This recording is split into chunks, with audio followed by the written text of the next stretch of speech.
Okay, Dallas, this is your first Yukon Ques, right? Yes, ma'am. But you're not a repeat to mushing, are you? Not to mushing as a whole, no. I've been running sled dogs for quite some time. How long? I ran my first dog race when I was 5 years old. Ran my first Iditarod when I was 18. Wow. And so how many Iditarods have you done? I've done 4 Iditarods now, and been top 10 in the Iditarod the last 2 years. So is this so much in your blood, I suppose, right? That's my excuse, at least. You know, I've grown up mushing dogs. My grandfather ran the very first Iditarod. My dad's been racing the Iditarod forever. My wife's run the Iditarod. 2 of my brothers run the Iditarod. But so yeah, we've grown up doing it, but we by no means had to do it. I'm the only one of my brothers racing right now. Okay, I come from a big family. Okay. There's nothing like sibling rivalry. What are you out there to do? Are you out there to kind of do better than anybody else has done, or just yourself, or who do you run against? That's a really good question. I'm very competitive by nature. However, when I started mushing, you have to put that in a back seat. The dogs, you're really now in a coaching capacity. I used to wrestle. I was on the junior world team for the U.S. I was ranked 4th on the Olympic team.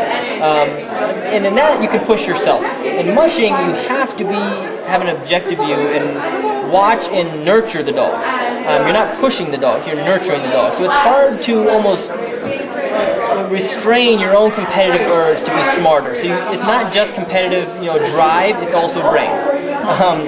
So yes, that's almost been something that has been almost a hindrance, being able to control that. You have to be competitive, yes. It's going to be difficult. You have to make yourself get up after 30 minutes of sleep. That takes that competitive drive, but also to make the right decisions, which is more important, takes some restraint. And so discipline is probably... That ranks right up there. Yeah. So what do you think is going to be your biggest challenge on this race?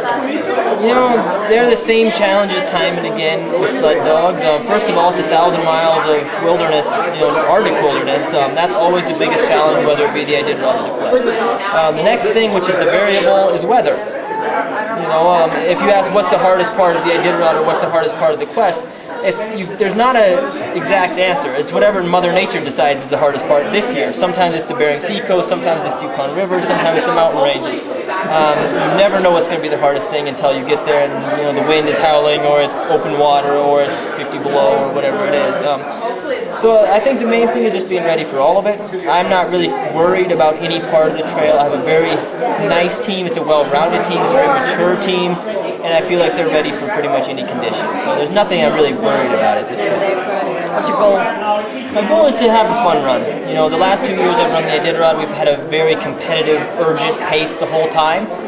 My goal on this race is to be ready to run the Iditarod. So therefore I'm looking forward to having a fun run. We're going to have a more relaxed pace out here. This isn't our big event this year. So we're going to have a fun time. We're going to take it easy, we're going to take a little bit longer breaks, and we're going to finish this race with a really healthy, strong team that's ready to really race 2 weeks after that.